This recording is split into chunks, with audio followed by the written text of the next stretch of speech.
Hello guys, welcome our YouTube channel English Gyan. तो please like and share and subscribe our YouTube channel. नमस्कार मित्रों, कल के video में हम लोगों ने अध्ययन किया था फ्रेज का, फ्रेज की परिभाषा, फ्रेज की भेद, फ्रेज के टाइप जो कि 5 होते हैं। कल हमने उनको डिस्कस किया और आज के वीडियो में हम उससे नेक्स्ट टॉपिक ले रहे हैं क्लाउज का। Clause means उपवाक्य। उपवाक्य क्या होता है, उपवाक्य हम कैसे पहचान सकते हैं, उपवाक्य का व्याकरण में उपयोग क्या होता है, आज हम इन सारी चीज़ों को क्रमशः डिस्कस करेंगे। फिलहाल हम देखते हैं कि उपवाक्य की परिभाषा से संबंधित टॉपिक्स क्या है। जैसे कल हमने आपको बताया था कि किसी भी ग्रामर के कंसेप्ट को समझने के लिए कम से कम हमें 2 बिंदु पकड़ने होते हैं, 2 शर्तें पकड़नी होती हैं। तो आज हम देखते हैं कि हमने यहाँ पर नोट किया हुआ है उपवाक्य के 2 पॉइंट। फर्स्ट पॉइंट है smaller part of sentence, it is a combination of subject and verb. प्रथम पंक्ति में लिखा वाक्य का सबसे छोटा भाग होता है जिसमें सब्जेक्ट और वर्ब का कॉम्बिनेशन होना चाहिए, सब्जेक्ट और वर्ब का पेयर बनना चाहिए। सेकेंड पॉइंट है हमारा कि इट मेक्स सम सेंस।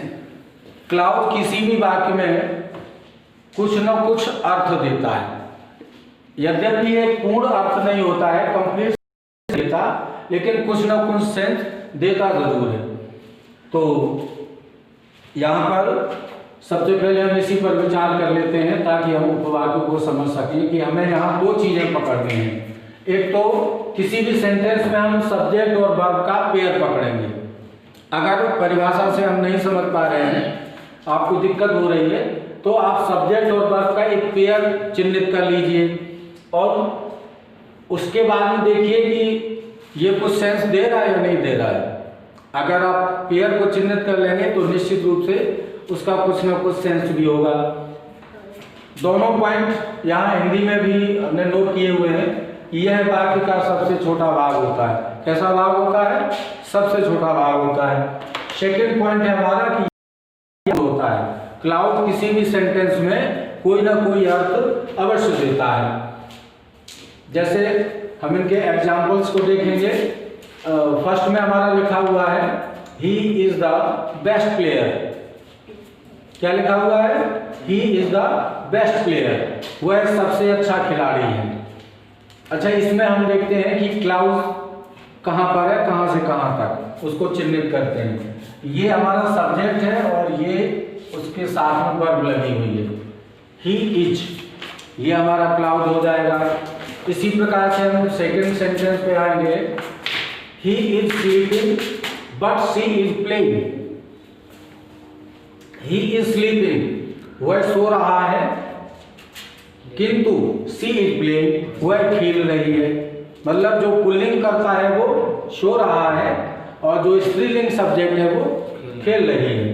अब यहाँ पर आप देखते हैं कि एक सेंटेंस में 2 जगह पेयर बनना है, 2 जगह सब्जेक्ट और वर्ब का कॉम्बिनेशन बनना है। It means this sentence has 2 clauses. इस वाक्य में एक से अधिक क्लाउज है, 2 क्लाउज है। इसका मतलब ये हुआ कि किसी भी वाक्य में एक से अधिक क्लाउज भी हो सकते हैं। इसको हम मार्क कर लेते हैं। ही इज स्लीपिंग, ये हमारा फर्स्ट क्लाउज है सेंटेंस में, और शी इज प्लेइंग, ये हमारा सेकंड क्लाउज है। थर्ड एग्जांपल को देखते हैं। He said that he would go to market. आप देख पा रहे होंगे लिखा है ही सेड, उसने कहा that he would go to market, वह बाजार जाएगा।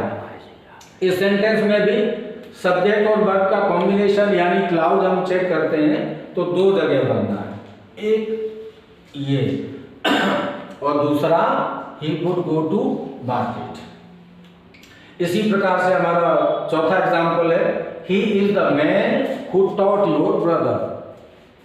ही is the man who taught your brother।